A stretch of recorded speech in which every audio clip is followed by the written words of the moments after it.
Sometime after the laws of security had been published, Scott Culp devised another version specifically for administrators' benefit.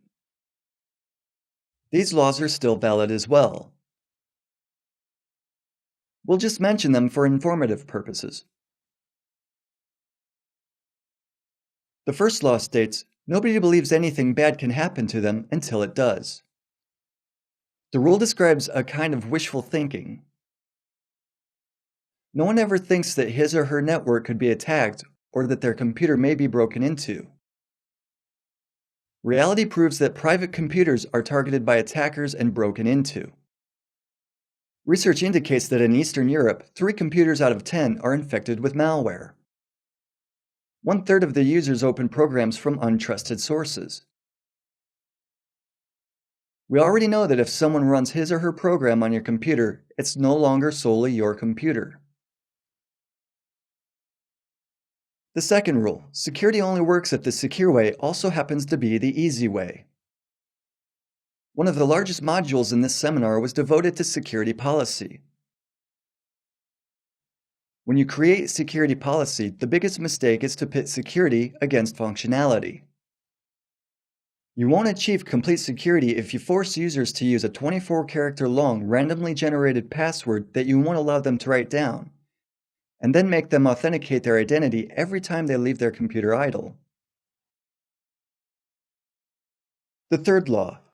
If you don't keep up with security fixes, your network won't be yours for long. It's very easy to break into a computer that's not regularly updated. In one of the modules to come, we will learn how to make updates completely automatic. If you don't download the latest updates, your network won't stay your property. It doesn't do much good to install security fixes on a computer that was never secured to begin with.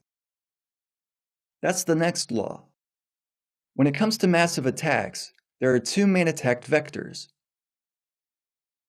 non-updated systems or applications, and typical configuration mistakes. These vectors are independent of each other, and fixing one problem won't eliminate the other. The fifth law states, external vigilance is the price of security. The greatest challenge for any administrator is that he or she must protect the network 24 hours a day against all kinds of attacks. If the administrator fails to detect just one attack, the attack will succeed. The attacker can attack whenever he wants. Just one undetected attack is a success for the attacker. The next law. There really is someone out there trying to guess your passwords. Many people still use weak passwords. Start123, pass, and password are among the most popular. They are still used by system users. The attackers always try them first.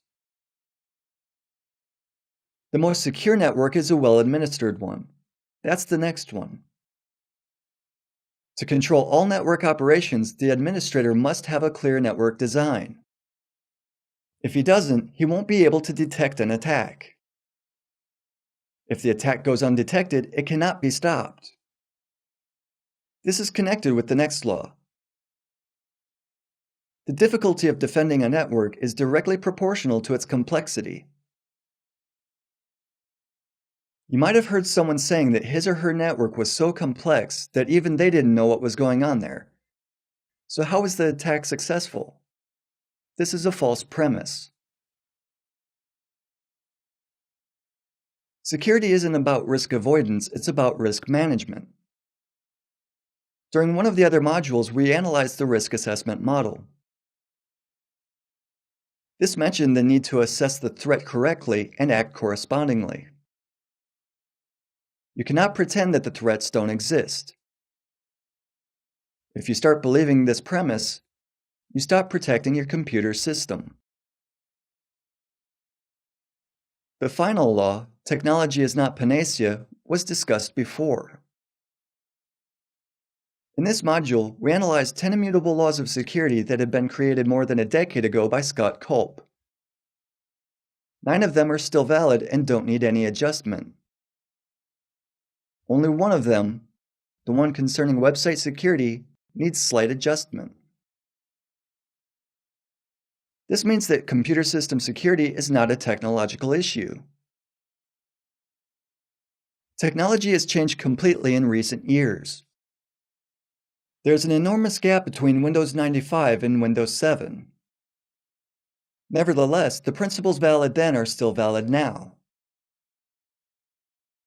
This means that the module devoted to attack and defense methodology is crucial for security. It's essential that you know various configuration and implementation issues.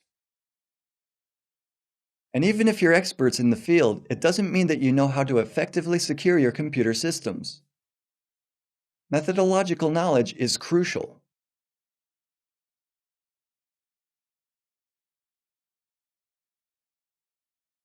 Thank you for your attention.